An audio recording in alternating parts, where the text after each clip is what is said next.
I've never felt rage like this after a chess game. In today's game, I'm going to be showing you a game I recently played in my over-the-board league.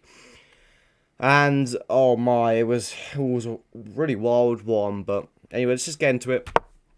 E4 was played, c6, d4, sorry, d4, d5. We got into an exchange, and then my opponent went c4, so we went into the pan off. I've never actually played this over the board, so I was quite excited.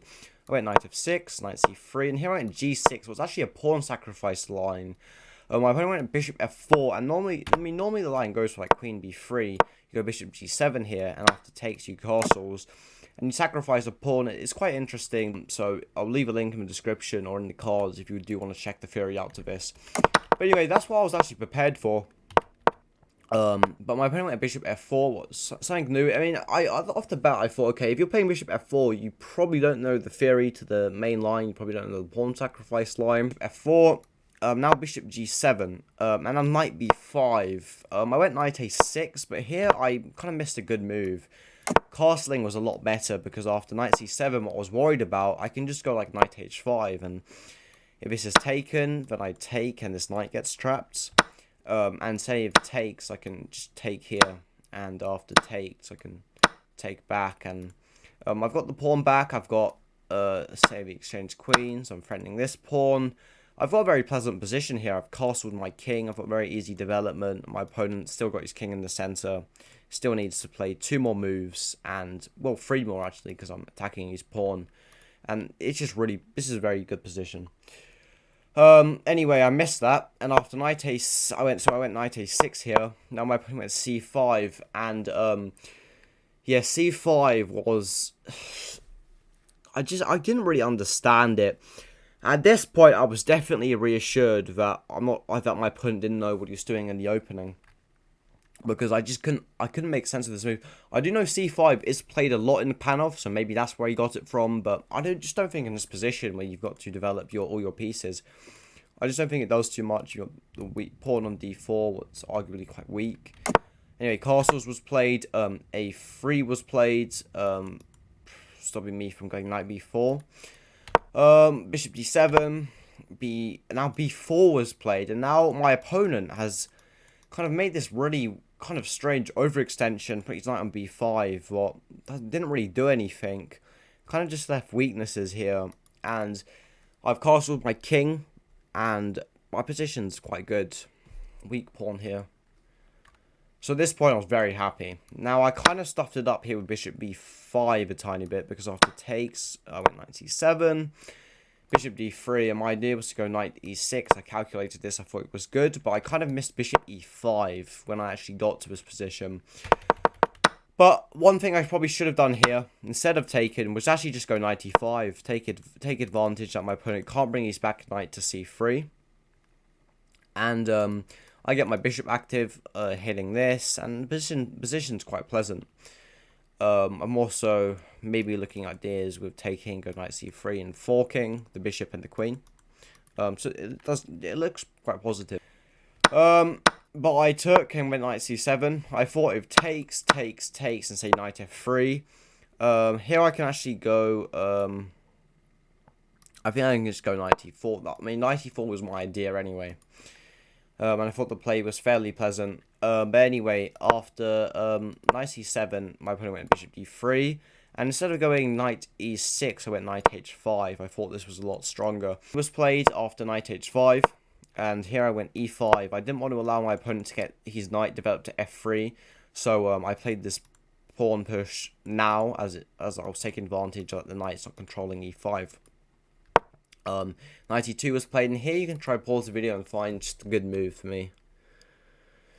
So hopefully you played the position better than I did, and you did go e4, just locking down this bishop, just strong pawns, can attack the king. Very pleasant position. Knight's got very easy play. Very easy position to play. Anyway, I didn't do that. I went knight e6, looking to take castles, and I did actually win a pawn. But the thing is, it's kind of double isolated, but in the game I thought this was actually great. So I did kind of misjudge the position a tiny bit. E5, trying to chip away the rooks undefended. Bishop d2, so my opponent's gone bishop c1, bishop d2. I've won f5 now, and here f5 wasn't really a good move. There was no need to weaken my king. I definitely also misevaluated, and this is a weakness I've talked about on this channel. If I keep doing my over the board games, I keep misevaluating my position. I keep thinking it's either way worse than it is or way better. But f5 is too weakening. I should have just kept it simple, gone knight f6, maybe gone knight e4. Tried to look to undouble these pawns. Anyway, I went f4, f5 here. King h1, I went f4. I thought my opponent's king was way weaker than it was. Knight g1, very passive, but kind of works. Knight g5, knight f3, knight e4, kind of got my knight onto a good square. Queen c2, rook e8 was played. King h1 was played. And now g5 was just way too bold. I mean, I didn't understand here that I wasn't checkmating. I mean, I'm not checkmating my opponent this way. I thought I just had a completely crushing attack, so it was just a complete misevaluation of the position. h3, and now b6 is just the losing move. It's just b6 was horrible. I mean, a move like knight f6 was a lot better here. And still, his positions were definitely playable. I mean, what's the engines? Yeah, white's a bit better here, I think. I've got the double isolated. My opponent's pieces actually aren't horrible. Rooks can come in, but I mean, regardless of what the engine says, this still definitely very playable for black. But here, I went b6, completely loses, because after c6, I mean, this pawn's just too deep in my camp, and I can't really win it. I went rook c8 here. I think queen c7 may have been a bit better. But anyway, it's still, like, not amazing because of, like, these ideas. It's still very hard. But anyway, I went rook c8, and after rook c1, I played rook e6, we're completely losers, because after c7, and bishop a6, rook e8, takes. And anyway, I did play on for a bit, but I can't remember the game, and this because I was too low on the clock. But anyway, this position I may as well just resign, because I'm just down 4 pieces of material, and the position's just horrible.